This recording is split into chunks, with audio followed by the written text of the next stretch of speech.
Byron's primary comic techniques in Don Juan.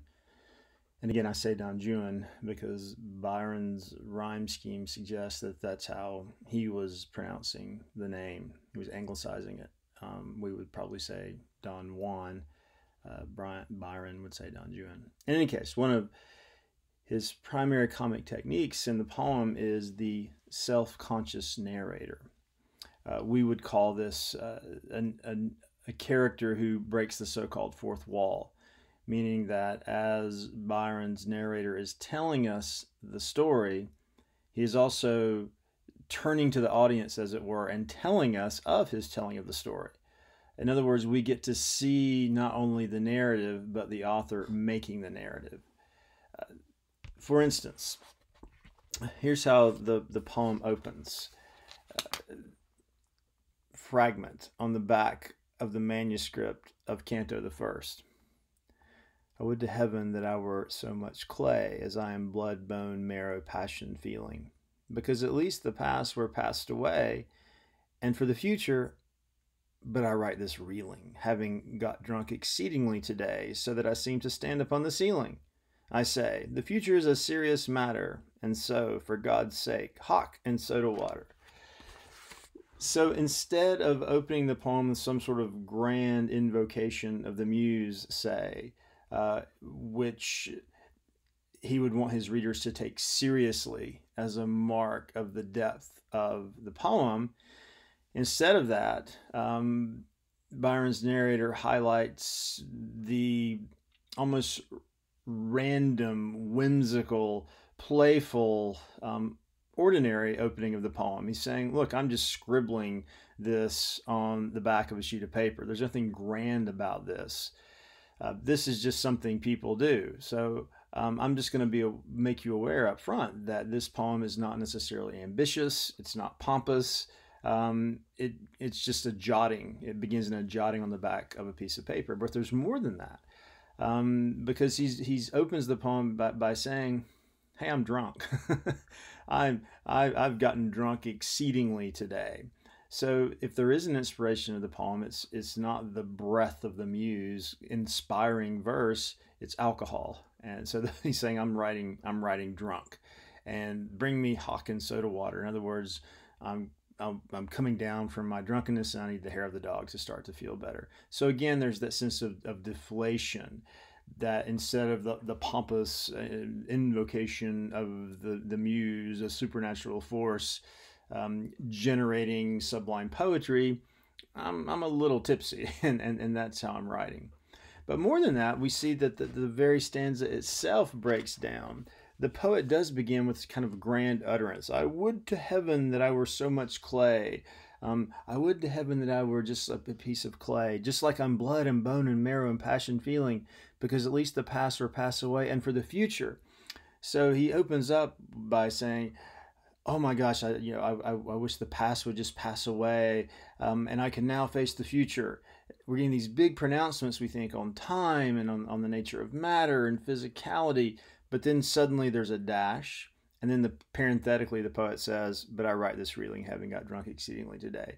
So he can't even finish some kind of grand utterance when the drunkenness breaks in. So in writing this opening of the poem, he undercuts halfway through what he begins writing at the beginning of the stanza. So this is just one of many examples of the poet setting up a kind of expectation we might have of an epic poem, invocation of the muse, for instance, or the sublime utterance, for instance, setting up that expectation, but then undercutting the expectation, deflating the grand, deflating what we could even call pomposity.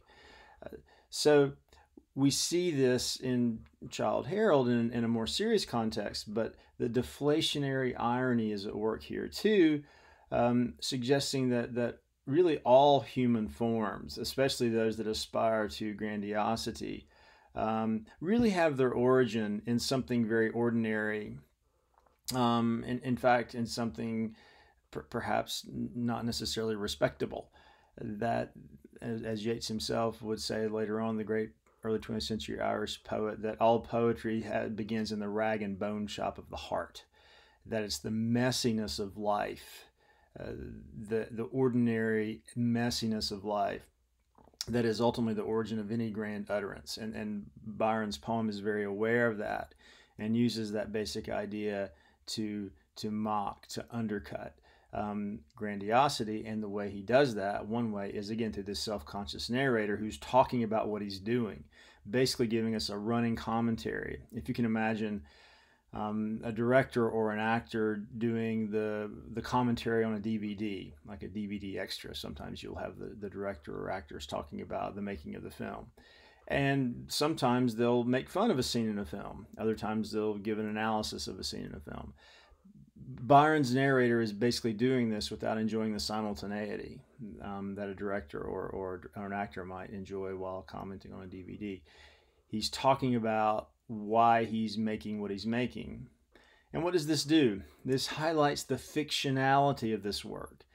Byron is not saying, look, this is realistic. He's not saying, look, this is a representation of reality.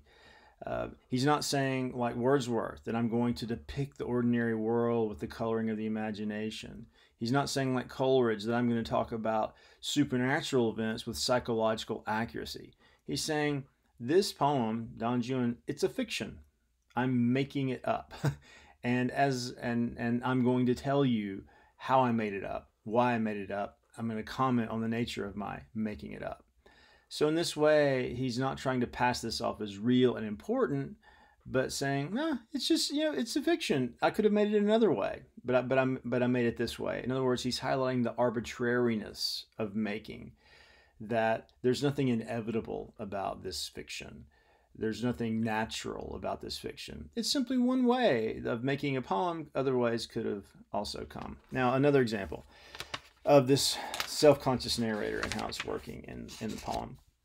The poem proper, after the dedication, begins with Canto the First by the narrator saying, I want a hero, an uncommon want, when every year and month sends forth a new one, till after cloying the gazettes with cant, the age discovers that he is not the true one.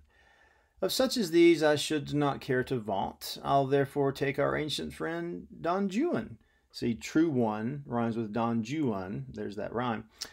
We all have seen him in the pantomime, sent to the devil somewhat ere his time. So the narration proper opens not with a hero doing things. It opens with the narrator saying, hey, I need a hero.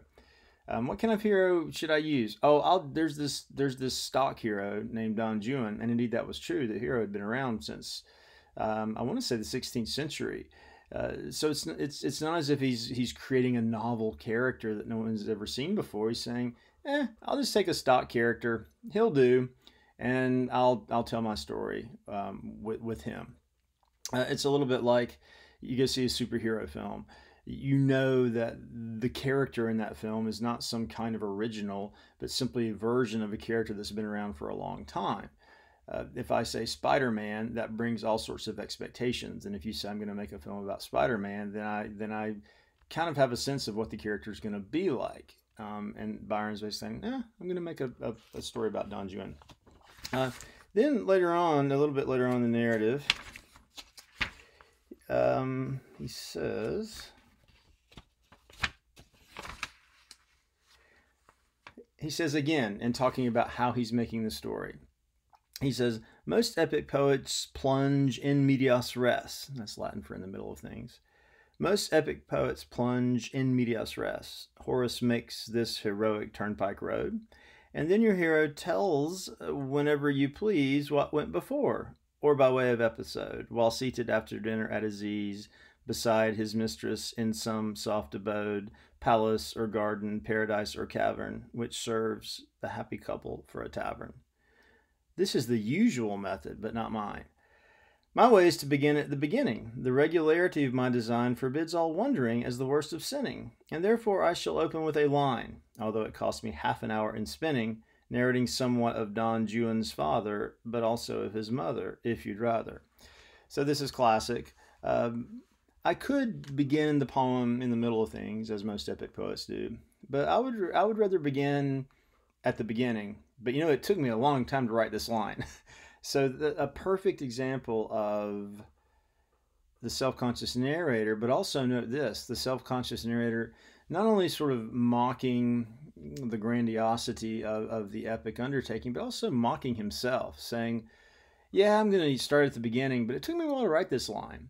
And we see this in the opening too, where he says he's writing drunkenly. So it's not only a self-conscious narrator, it's a self-effacing narrator, someone who's not taking himself that seriously. So that's just as important as the whole idea of the self-conscious narrator as a mode of comedy, is that the self-conscious narrator is mocking himself as well, suggesting no one is really safe from mockery. At the end of the day, we're all kind of messy and silly, ridiculous, and it's better to make fun of yourself than to pretend otherwise, which would be an act of hypocrisy of Kant, which we know Byron hated, detested.